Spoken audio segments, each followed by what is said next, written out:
and welcome back to my channel.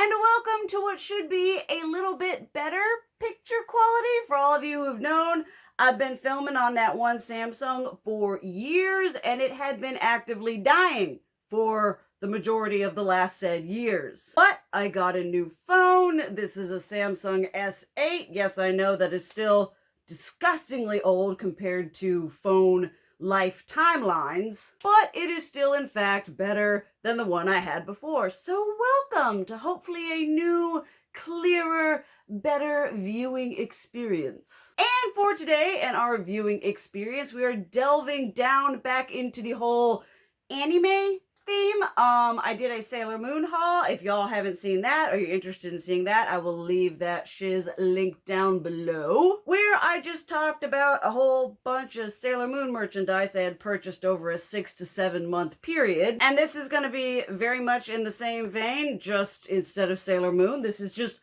other animes that I know and love. For those of you who have seen, I am broadening my horizons. We're still going to do beauty content, but I'm also wanting to do content about other aspects of life. Basically, now that this channel is not, I don't need the money from it, we're going back to this being a hobby. I'm just going to be doing what brings me joy, and one thing that has brought me joy, especially since reconnecting with my friend Billy and my girlfriend Emma. Since like that whole thing, I've been able to kind of like foster the anime. I don't know why, for a certain period of time I kind of pushed that bit down, and now it's just open and all and everything, and I'm living all of my 14, 15, 16, 17-year-old anime dreams as a 31-year-old adult. So, without further ado, let's just go on and get into these things, and we might as well start with, I always wonder, what is the thing that started this snowball effect of purchasing? Excuse me, burp squad. And that would probably honestly have to be Mercari. I think 99.99999% of this stuff is found on Mercari. That is a very, very dangerous site. But for those of you who may not know, which you probably don't know, one of my favorite animes is one entitled Saiyuki.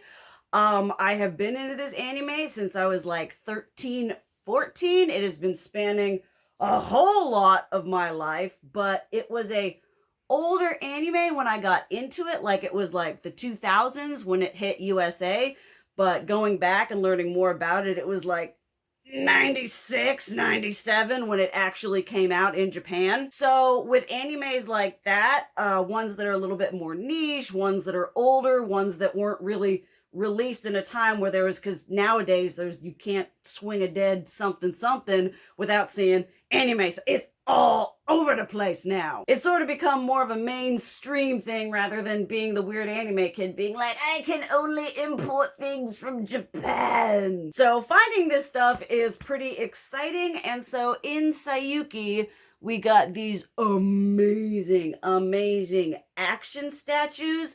I actually remember we were in Centerville, me and my mother, this was years ago, like I said, I was probably peak 14 there, and we went into a store, and I was just getting into Saiyuki, and they had this, and I wanted to go, we were going to go and get it back, and then when we went, the store was out of business. So we are living an absolute amazing childhood dream. This is Genjo Sanzo, the original of realizing that I liked men who look like women. But in all honesty, the quality of this figure, considering one of them, this is the travesty. I understand inflation and shiz like that, but I paid about $100 for this thing, and it has the price sticker on the bottom for $13.99. Is that not an absolute? I understand collectibles. Hopefully this will only go up in value, although I always think about what my dad says is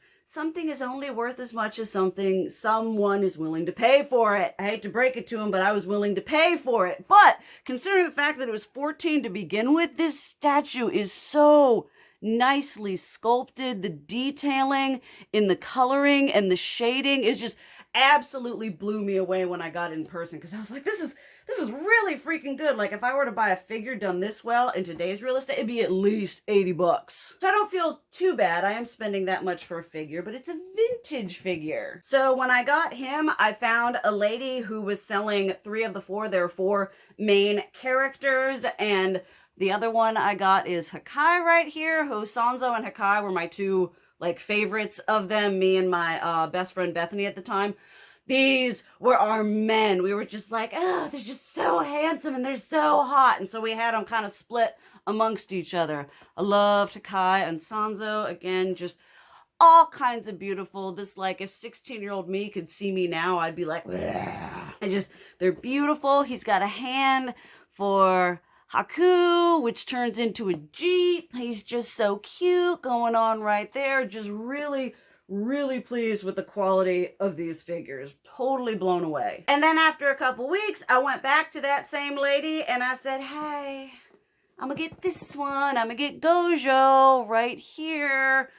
Who, as in the beginning, he's kind of a little bit shallow, and as his character develops, he does get a lot more, I don't know, he's the token pervert of the group. Then last but not least, I did find someone who had all 4, and I said, hey, I got 3 of the 4. Would you be willing to sell me Goku? And there we have him. Just I can't show because I'm keeping them in the box because I still live at home and I don't want to be taking everything out of the box and be like, oh, and then we have to repackage it.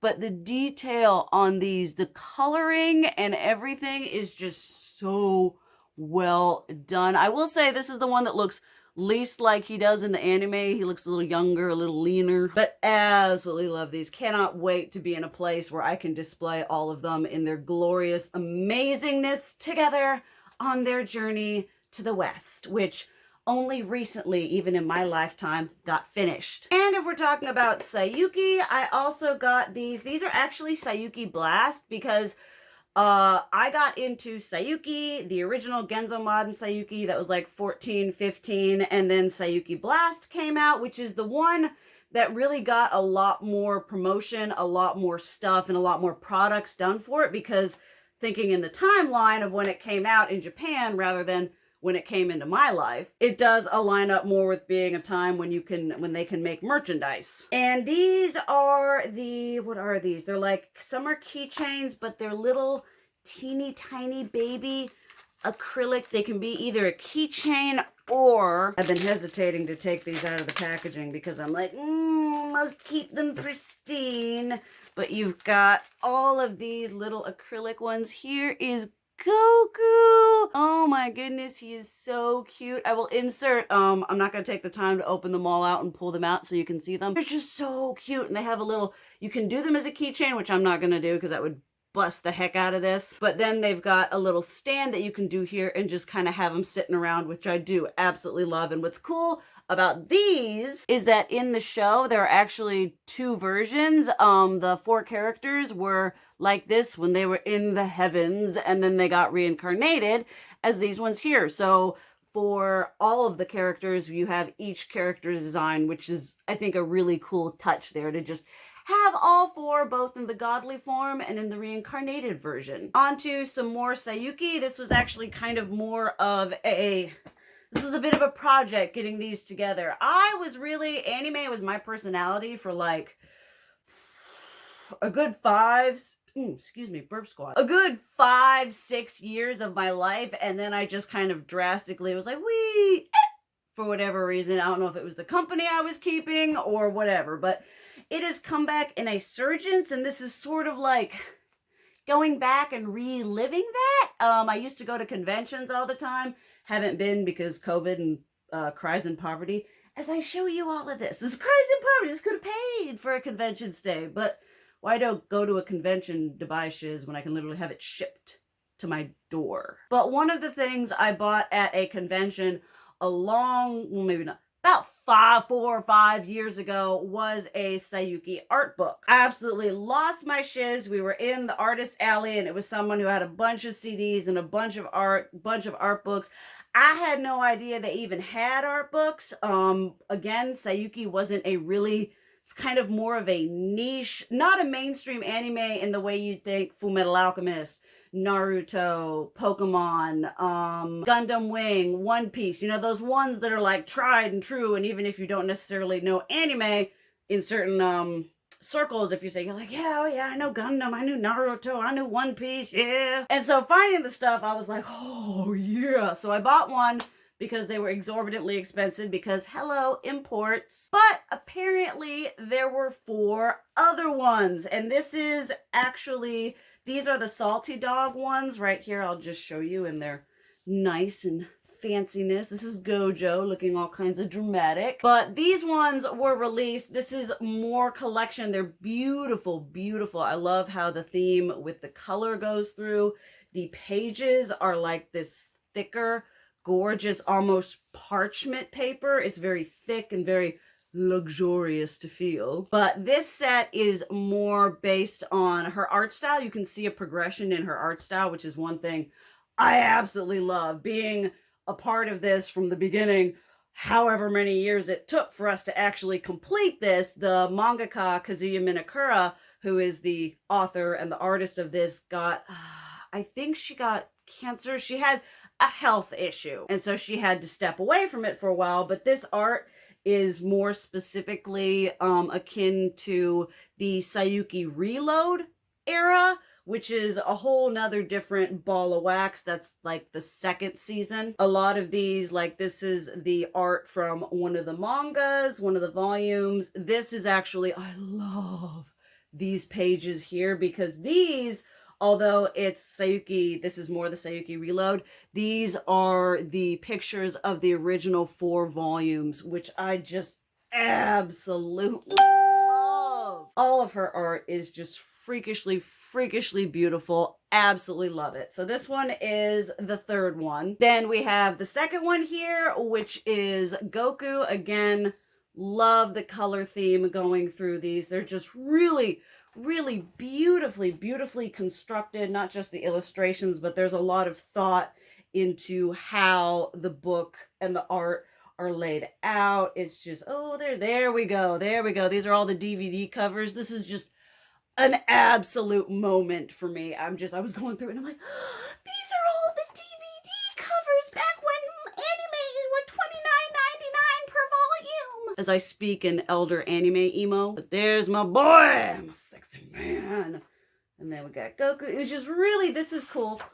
Kogaiji, this character here, voice acted by one of my favorite voice actors, Vic Mignogna. And then there's also art in here from other works. I love her Wild Adapter manga. I think she may have worked on a video game, a whole bunch of different products that I'm not entirely aware of, but still beautiful art. Then we've got the 4th one, which is Hakai. Beautiful, love that green. Again, just really gorgeous. Just when I went through this, I just could not get over how absolutely stunning it was. Because an art book is more than just slapping pictures in a book and being like, here you go, look. It's the way that it's composed, the way that it's done. I just absolutely adore this. Look at him. This Hakai, where's Sanzo? There's Sanzo. Yes, just absolutely fell in love with these. Amazing. Moving right along to other things that I have actually for Saiyuki. These are like, I think these are the anime fan books going on right here. I think this is, yeah, this is for the TV show, which again came out in, this is doing 2000 for the 1st season going on right here. It's got all the characters and everything like that. This would be amazing reference for doing cosplay. Obviously, it's all in Japanese and my katakana really sucks. At least I've got a lot of context in knowing that I've already watched the show. And then it's got, again, really nice character sketches again going on as reference for cosplaying. It's got a little bit of art going on there. And then here's volume 2 for season 2. This is Homero. I like women and men I can call daddy, and I would call him daddy. Again, basically it's just the same. I do love that they have some of my favorite opening and endings in anime. I listen to them just as music. I just love J-Rock and Visual K and everything like that.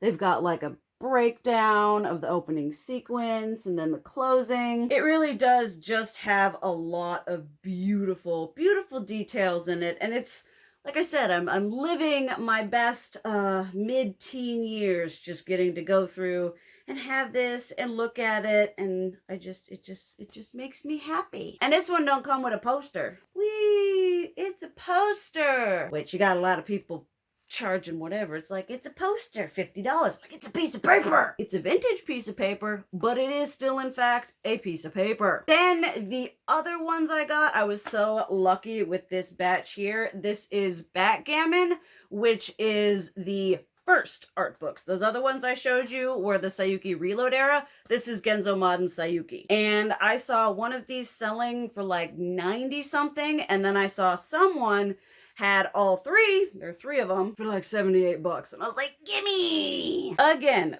beautiful, beautiful. I would say that this is more, the other ones are just so luxurious feeling, so fancy. And this is, I don't know if you can tell, but her art had just progressed. By the time we made it to Saiyuki Reload and we got to the end of that, the art was just so smooth, so beautiful. Going on here, all kinds of gratuitous shots with shirts hanging open. This here is Wild Adapter. That's the other manga that I have. I had to find that one because, again, it's a niche, lesser known manga. And then there were a couple online games and stuff like that that she did illustrations for.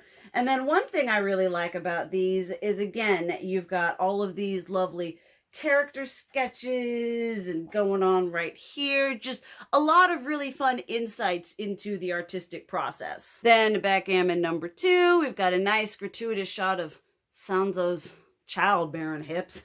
And it's just more of the same. It's got just kind of as the evolution of the characters, there's kind of like a, you can see the progression of her art, and as the characters go, there we go. It's just really nice to see these all just in one place. Illustrations I looked up online and had taped to my binders and everything like that. Then to have them in their full gorgeous glory in a book makes me all kinds of happy. Then we have number 3.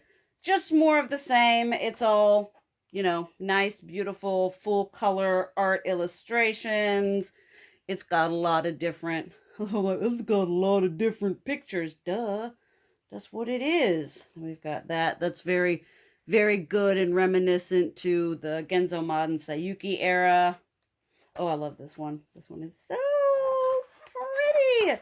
This one was actually, this one and these pictures were used in the art booklet for one of the CDs I have by them, a collection of their music, because the soundtrack, simple as it may be, one of my absolute favorites. All right, let's go through a couple kind of, I have another one particular anime where a lot came from. For those of you on Snapchat and such, you've probably seen some of this coming, but I went to a Books A Million with my friends, and I was like, Fullmetal Alchemist, which is one of my absolute OG favorites. I had a messenger bag back when I remember buying the first volume and just absolutely loving it. And to this day, Fullmetal Alchemist still is one of my top both mangas and animes. The first version, as well as Brotherhood. Brotherhood is better, but I have a lot of warm feelings and nostalgia for the first season because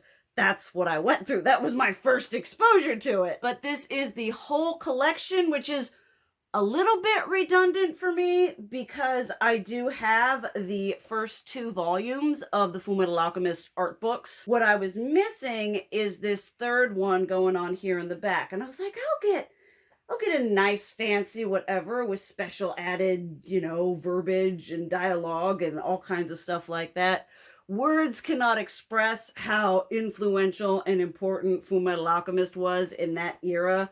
For me, just an absolute favorite. I devoured it. And at the time, much earlier on in the Fullmetal Alchemist era, they were releasing books for it. And I have the first 3, I think, and then this is a 4th one, I believe. I'm not sure what number it is, but it's one that I don't have, and I really enjoy these. They're just really fun if you're a fan of the anime or the manga, and you just want a way to consume it in a different media, I highly recommend these. I enjoyed every single one of them, and the majority of them just go over bits that happened in the anime. One of them is a standalone, but it was based off of the storyline in a game that was released. But they're still really good. I was happy to see it, and this was reliving a very good and nice nostalgic era for me. Also living a good and nice nostalgia era for me isn't something I bought for myself, but one of my really good friends, Jake,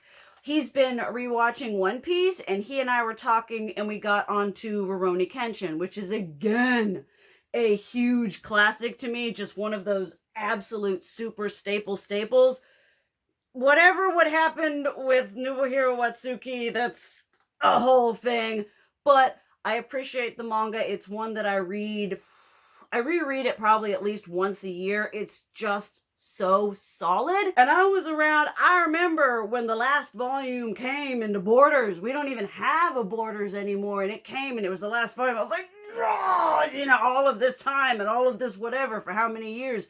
And the conclusion, I cried. Cried like a baby when I read the end. But we were just chilling and he was like, oh, hey, I found this really nifty dude for you. Let me see if I can. This guy right here. Shishio Makoto, who is my favorite villain arc from Kenshin, from the series. I loved him. He was crazy. He was a lunatic. For a while, I was really edgy, and I ascribed to his, philosophy, and I was like, he actually makes so much sense if you think about it. It was a little bit of an edgelord back in the day, but he's all nice and cool and fancy. And then because my friend Jake is a wholesome, absolute, amazing peach pie, he just was like, I was out in Centerville with our two friends over here when we went to this store, and they had Kenshin, who I also bought for you because you can't have the bad guy without the good guy. Also beautiful, beautiful. He's kind of done in the format of X, which is just, let's take the most depressing part of the whole series and give it its own thing. So he's done very much in like that. He's very soft, very smooth, just really nice. And I have a really soft spot for Kenshin, and for him to get me both of these was just a really oh, I love you. Next subcategory is going to be Cardcaptor Sakura, which canonically is probably the first anime, the first manga that I actually purchased, and I was probably 12. And so kind of like Sailor Moon and Cardcaptor Sakura, there's just a really nostalgic place for it in my heart. She was my shiz. Absolute dream cosplay for in the future. And like Cardcaptor Sakura and the majority of other animes, of course, Q Posket said we are going to jump on that bandwagon. I've actually got a couple. I showed this one. Got a couple of these already, and they're just absolutely adorable. And this right here is probably one of her most iconic costumes. Again, dream cosplay right here. Would love to do this at some point in my life. And then this one compared to the Sailor Jupiter, where I was like, oh, I bought two versions. I don't remember why. These ones, I specifically bought the two versions because I love this outfit. It is super iconic. I've got a big, giant, super fancy figure of her in this outfit up there. Most expensive figure I've ever bought. And I wanted to have both of them. So at least this time it wasn't a mistake. And then there was also this version right here. Just another really cute outfit. I'm pretty sure this outfit is from Clear Card, and my hair is doing discount background anime character vibes. I hate it when my hair does that. I need to go and get it cut and everything like that. I'm sweating still. We're getting into that area, hence sans face makeup. And then this one, which is just absolutely adorable. I love the macabre, but I also love the really cutesy. Just so cute, so cute. And then one that was directly, have you all ever had, because I feel like my base is close to my age, right? I haven't looked at my demographics for that. But when you have very specific things and you're like, I either had that as a child or I wanted it as a child. Now as an adult, with adult money, you buy it for the inner child that didn't get to have it. And that is this beautiful, beautiful Cardcaptor Sakura doll, which I remember being at Toys R Us and lusting, yearning, wishing to have, because you gotta understand, I did not have TV. So I didn't see the show on TV like everyone else did. I kind of was foraging my own way through things. My parents were like, not so sure about how much they wanted me to get into the magical girl. Mom's remarks were always, their skirts are so short. And that's a no-no in Mormon culture. So, but I went and I bought it, and she's adorable. And she'll be the centerpiece to my collection of these ones that I already have. So we're coming full circle with the Sakura nostalgia. Then just a few more things. This is not buying anything vintage. These are at Hot Topic, and anything that I can get my hands on Cardcaptor Sakura that isn't exorbitantly expensive. And these are just like the Saiyuki ones. They're cute little acrylic stands. We've got Sakura, and I always forget Shaoran. I don't know. I never, Saoyorion is how I pronounced it in my head when I read the manga. But they're just so cute and pretty, and again, are gonna look nice just somewhere. Also from Hot Topic, I got these really cute Cardcaptor Sakura. They're just Clow cards, versions of the Clow cards. This is clear card. And I got 2 of them so that I could have their mismatch, so I could have a matching set of each. Now we're getting on into probably one of my this is in my top 3 favorite animes, and that is Revolutionary Girl Utena, which is another anime that I've been into since I was 13, 14. This anime / manga is one of probably the most influential in my life. It is probably thanks to this that I now know that I'm gay, so thank you for that. I always say that there is not a heterosexual character in this. No one is going on a straight line in this manga or anime. The manga's even more, and the anime is more gay than the manga. I remember when I first saw this in Borders, I remember I just picked it up and looked at it, and then one year for Christmas, probably when I was 12 or 13, I was like, the book with the girl with the pink hair. Like, that was going to be enough description for my parents to find this for me for Christmas. And not that they would have bought it for me, because it was teen plus for older teens. How scandalous when I bought it. It has kissing. But one of the things I did buy, which I didn't know was a thing, is apparently B. Papas and Chiho Saito decided to grace us with a sequel. I love Revolutionary Girl Utena, but Revolutionary Girl Utena is one of those animes I also like ranting about, because while it is a very significant part in my anime and personal journey, there's so many I'm like, I love conclusions, and there's so many like wishy-washy. It could have ended like this, or maybe like this. There's a lot of open-endedness, and I don't like that. I had to read this about 4 or 5 times before I was like, okay, all right, fine, it's all right. I joke that the reason they decided to give us this is because they finally realized that they traumatized us with not so much the manga. The manga itself ends in kind of a, okay, all right, I'm fine, but the anime, very, very open-ended. I'm going to be rewatching it with my girlfriend, and I already told her, I'm like, when we get to the end, I'm going to be crying like a baby, because it was significant to me then, but now that I know who and what I am, it's going to be even more significant. It's going to be waterworks galore. But I got the nice manga. It's also nice to see how her art has even changed in the development there. See, I just love shiz like this. Then another thing I finally bought, which this also came out when I was, let's see here, when did this come out? Japanese version was 1997, so I was 7 years old when this shiz popped out. This is Revolutionary Girl Utena, the movie, which is rated 13 and up, and let me tell you right now, this is not a PG-13. This shiz rated R. Oh my goodness, there's so much stuff in here. I love it. I live for it. It's going to be amazing. But in the same vein, it's also got a lot of intenseness to it. Another thing that's going to make me cry like a baby, because there's also, this is like the loosely, you've got the manga version of it, which is kind of, and then you've got the anime version of it, which just goes off the rails. Beautiful animation, imagery, all sorts of stuff. There's so much to unpack with this franchise. But I'm excited that I have access to it so that I can unpack it. Again, reliving my dreams. And another thing, taking into consideration that the majority of Utena stuff was released at like the 20th anniversary, which I was like, you know, kind of like not into buying this stuff as much.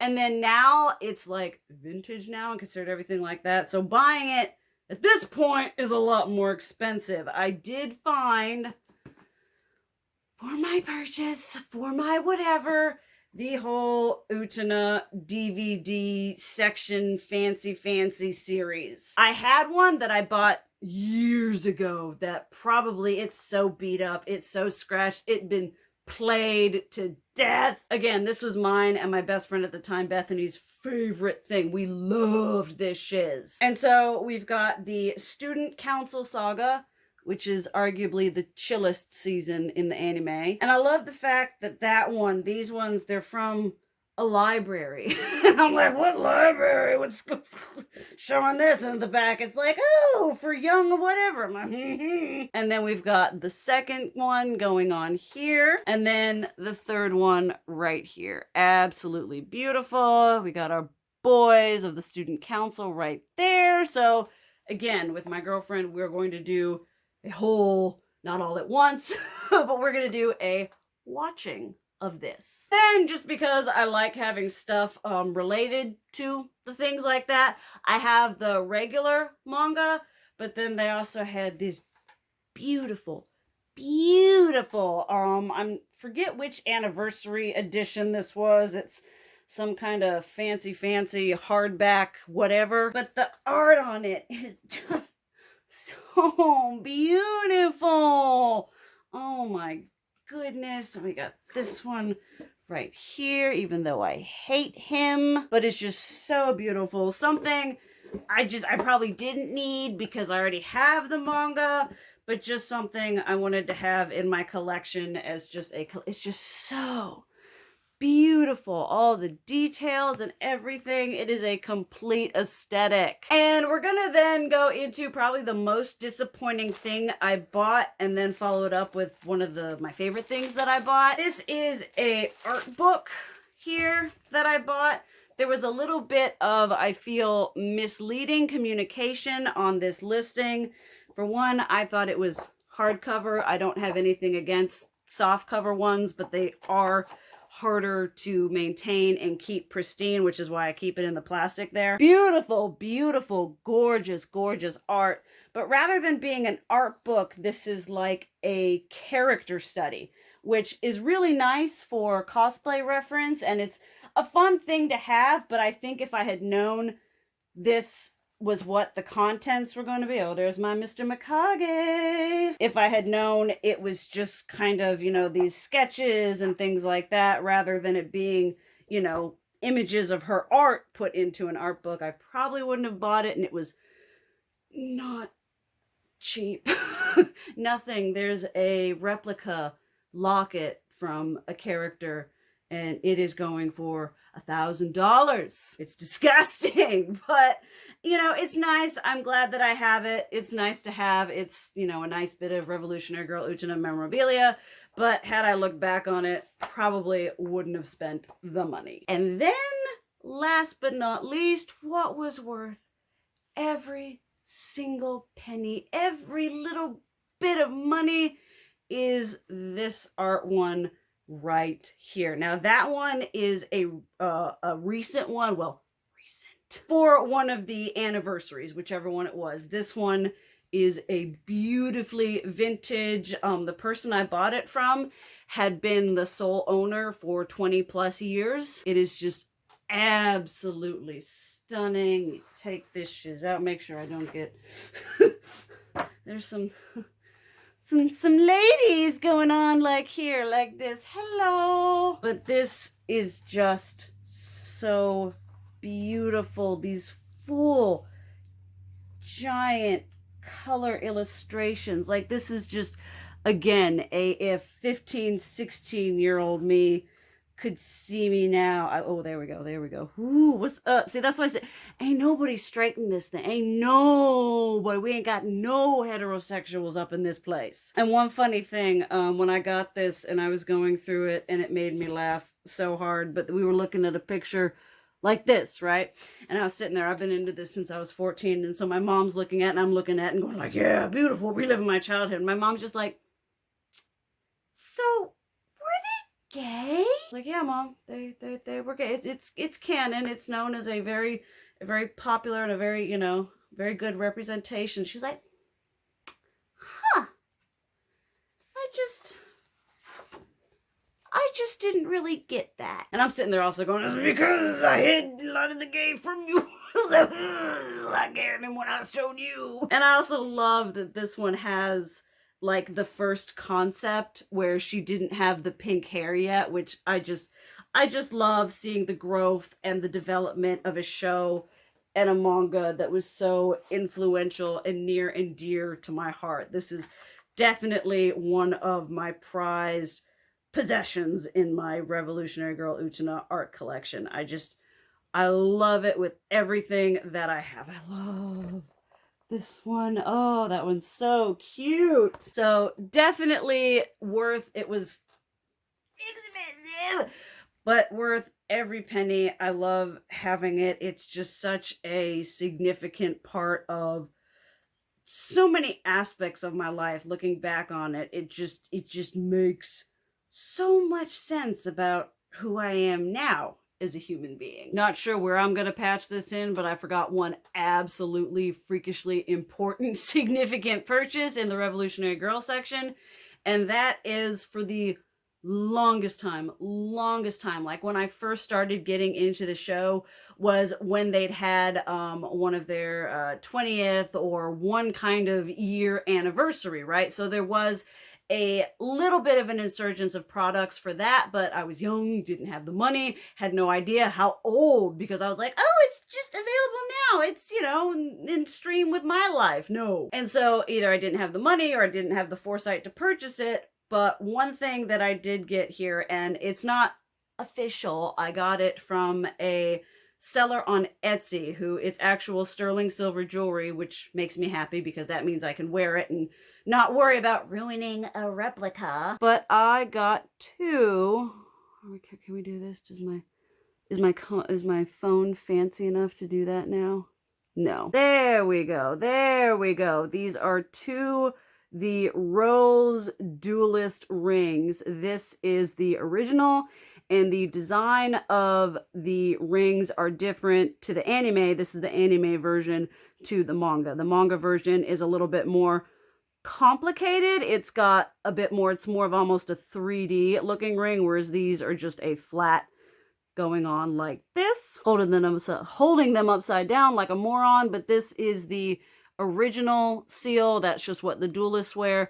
And then this is the Black Rose Saga version, which, if we're gonna be that person in the anime, it's actually a black band, and the band is black, and it has, I'm pretty sure, pink inside or outside. One of these is pink and the other is black, but I'm not gonna complain. And honestly, this is one of my dream purchases, and of course, we're not focusing now. Would you look at that? I was able to focus it. How fancy. But one of my absolute favorite purchases. Like, it brought me so much joy, so much dopamine, so much serotonin. I messaged them, we gotta wear it. It's an engagement ring. We gotta wear it on the finger. And these were just, this was living a dream. This was really something that it had been a desire for so many years. And the fact that I was able to get one that wasn't a replica, because God only knows if it would fit, I was able to find actually good, high quality ones that I can wear on a daily basis, should I so choose. I also got this, which I forgot about because I am an absolute moron. I love this. They had another one with a classic image of Utena on it, and that one sold. But I love this one. Again, it's gonna look all kinds of nice and pretty up on my thing. I need to take some time and redo some of this. I've got some areas that's like meh, and some areas that are meh. I'm going through a lot of my stuff, but here we have this in all its niceness. La filet revolutionnaire Utena. All right, well that was every last bit of it. It's gonna be a long while before I can do one of these again, because oh boy, we cleared all the real estate on this one. But I hope you enjoyed this particular haul video. Thank you to all of you who have been supportive, been like, yeah, talk about whatever you want, because being able to share my interests and kind of branch out other than being like, oh, I'm just gonna talk about beauty and makeup. By the time you'll see this video, I will have had some other beauty related content posted. So just trying to do both. I'm going to be doing one where I clean my altar space when I get the ashes of Ophelia back. I'm going to redo Freya's altar and Loki's altar while I'm there. I'll show y'all how I do that. A couple of y'all had requested or wanted a video like that. So definitely stick around. Let me know if you're familiar with and enjoy any of these. I would love to hear thoughts and opinions down below, finding all kinds of like-minded people, or list down below an anime or a manga that you would recommend. Do not recommend me Attack on Titan. I've said this every time. I highly respect it as a well-executed anime and manga. I will not watch it. I didn't make it through the first episode. But thank you guys so much for watching. I love you. And as always, keep it real. Mwah!